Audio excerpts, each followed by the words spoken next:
Hi guys, welcome back to my channel Lush Foliage. In today's video we are going to be talking about a very unique variety of plant called as the Ficus Pumila, or also called as the Ficus repens. Now I'm not very sure if repens is the correct name or the Pumila is the correct name. When I was searching on the internet, both of them happen to show the same type of plant. Now guys, the Ficus genus has many plants. There are around 850 members under the Ficus genus, so there are a lot of plants, and Pumila is one of the plant. Now the common name for this plant is also called as the creeping fig or the climbing fig. Now I'm sure you might not be able to recognize the plant looking at this plant in this spot, so I'll put the image on the screen. So as you can see, this plant is also called as the plant that tends to grow a vertical carpet on the wall. So you have to be extremely careful. If you have a wall that you do not want to spoil the paint, this plant will attach onto the wall and it will start to grow. Tomorrow if you want to take out that plant, and when you'll pull out the plant, when you'll pull out that carpet plant, all of the paint and a lot of the pieces of the wall will also come along with that, because this plant tends to completely fuse into the wall. It looks very beautiful, but if you are a person who doesn't want the wall to get spoiled, then ensure that you're not keeping the plant very close to the wall. It's very invasive. It will completely cover up the wall. But if you are a person who wants to have a plant that can stick onto the wall, or probably you have a garden and you have a fencing on that and you're not liking the color of the fence, or if the fence is not looking that great, if you put this plant around the fence, in matter of months the entire fence is going to get covered up with the ficus. So it is a very extremely beautiful but invasive plant. This plant belongs to the family of Moraceae and it is a perennial vining plant. The mature size can go anywhere from 10 to 15 feet tall and 3 to 6 feet wide. So if you are a person who wants to put this at a place where the wall is not looking that great, or it's a very old wall, so you can put this over there. Now usually the soil pH it prefers is a little bit acidic and it is native to Asia. So now let's talk a little bit in detail about the care tips for the Ficus Pumila. Now guys, talking about the light, this plant prefers a good amount of indirect bright light or a bright spot. So if you have a bright spot in your house where you get a lot of light, the plant is going to do quite well. But do not expose this plant to direct sunlight, otherwise the leaves will start to burn. In general, you should aim to give this plant at least 6 to 8 hours of diffused, indirect or filtered light each day.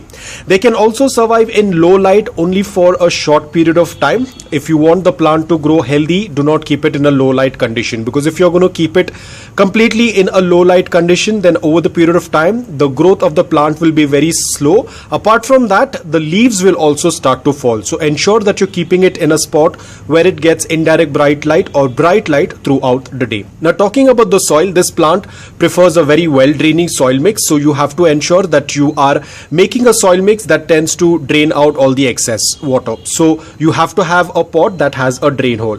Now I'm using the same soil mix which I use for my other plants, which is a mix of coco peat, garden soil, sand and perlite.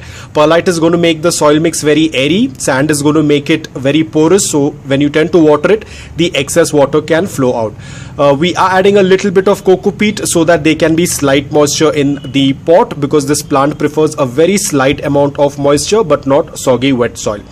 Now talking about the most important part, which is watering.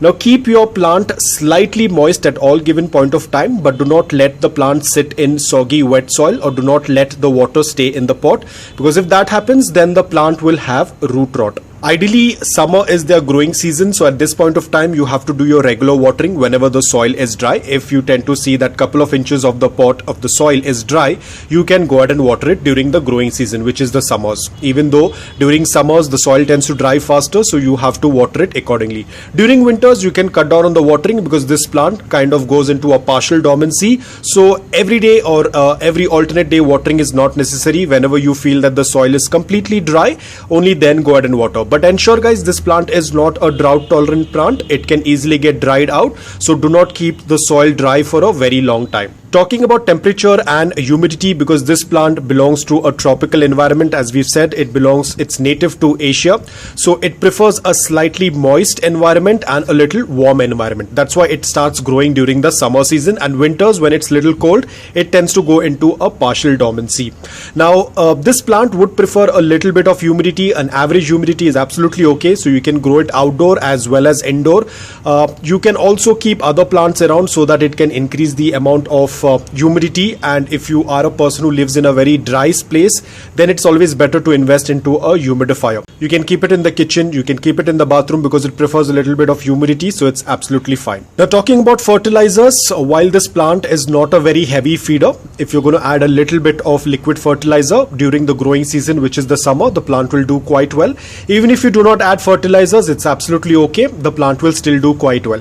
During the winters, when it is in its partial dormancy, please do not add any fertilizers, only do it during the growing season or in the start of the growing season. Talking about pruning, a lot of times indoor plants do need a lot of pruning because they tend to overgrow. Now this one, you have to be extremely careful if you're growing it indoor or even outdoor for that matter.